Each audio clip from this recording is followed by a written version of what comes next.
How to fix control panel extension is incompatible with driver version error on Windows. 1. Restart PC. 2. Update pointing device driver using the recommended Avast driver updater in this video guide. Plan B. Remove then reinstall pointing device driver. 3. Uninstall any recently installed Windows update. 4. Perform system restore, if you can. 5.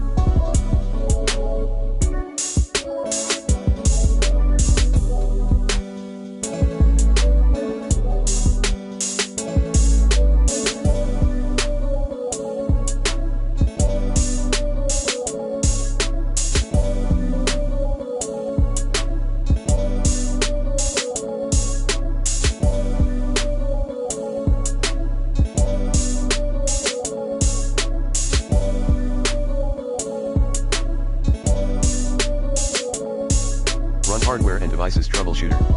Command, msdt.exe ID device diagnostic. 6. Replace pointing device.